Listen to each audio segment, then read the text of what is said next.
Qualitative analysis for second A group. Second A group के radicals को हमने यहाँ किस तरीके से आइडेंटिफाई करना है उसके बारे में ये डिस्कशन है। मैं आपके साथ हूँ सौरभ मुक्तिबोध। चलते हैं हम इस वीडियो में आगे।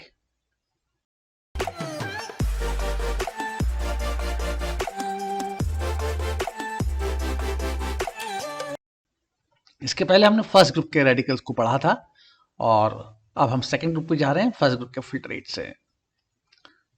Some sulfides can be cleverly and selectively precipitated by H2S in dilute acidic medium, and that forms the basis of precipitation with H2S in presence of dilute HCl. This is a punchline to the separation and identification of second group radicals. यहाँ ये बताया गया है कि हम H2S जो कि एक वीक इलेक्ट्रोलाइट है, इससे हम कुछ रेडिकल्स को सल्फाइड्स के फॉर्म में प्रेसिपिटेट करवाते हैं, जबकि डाइल्यूट HCl एक मीडियम है जो कि relatively is a very strong acid. So इस तरीके से it controls a concentration of sulphide ion that we say the common ion effect.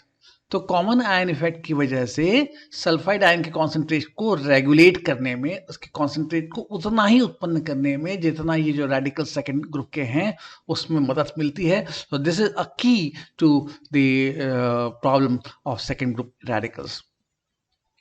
जहां तक हमने देखा है कि सेकेंड ग्रुप के रेडिकल्स हैं mercury, lead, bismuth, copper, cadmium, arsenic, antimony और टिन अपने पांचवें और तीसरे स्टेट पर, और आर्सेनिक और टिन जो है +2 और +4 स्टेट पर।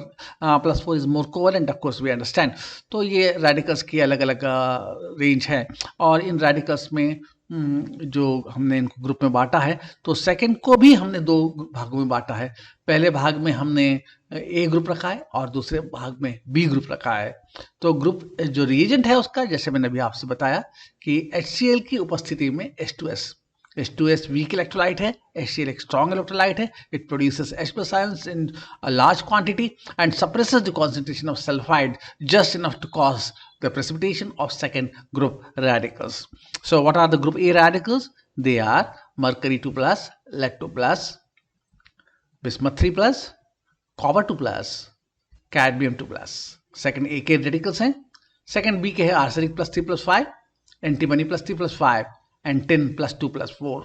When we are writing in the Roman numeral, it indicates a large covalent character in their particular compounds. तो ये रेडिकल्स हैं और इन रेडिकल्स को आइडेंटिफाई करने के लिए हम जिस तरीके को अपनाते हैं और वो तरीका कुछ इस प्रकार है।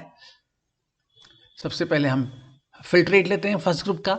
हम वहाँ क्लोराइड को आइडेंटिफाई कर चुके थे, छान के हमने वहाँ फर्स्ट ग्रुप के रेडिकल्स थे लेड, सिल्वर, मरकरी, उनको हमने अलग कर दिया। वहाँ मर्क्यूरस आयन थे, उनको अलग कर दिया।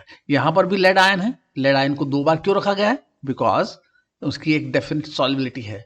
वो सेकंड ग्रुप में भी थोड़ा बहुत पानी में डिसॉल्व होकर आगे बढ़ जाएगा और वहाँ तकलीफ देगा, इसलिए सेकंड में भी वापस लेड को रखा गया है। करेंगे क्या? फिल्ट्रेट को लेंगे, थोड़ा सा गर्म करेंगे हल्का सा, ताकि दानेदार ग्रैनुअल प्रेसिपिटेट्स जनरेट हों। उसमें बाद उसमें H2S मिलाएंगे तो precipitates of corresponding sulphides would be generated, और जब वो जनरेट हो जाएंगे तो हमको प्रेसिपिटेट मिलना चालू हो जाएंगे। कैसे प्रेसिपिटेट मिलते हैं? Let's C.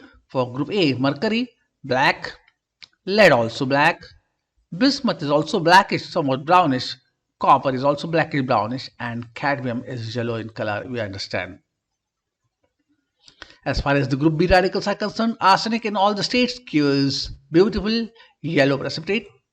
Antimony is famous for its wonderful orange color precipitates, and tin gives yellow precipitates. So this is the color. Now once you know about the color, we can be sure about many things, but if there are mixture of radicals, then it would be not easy to find out which radical is present.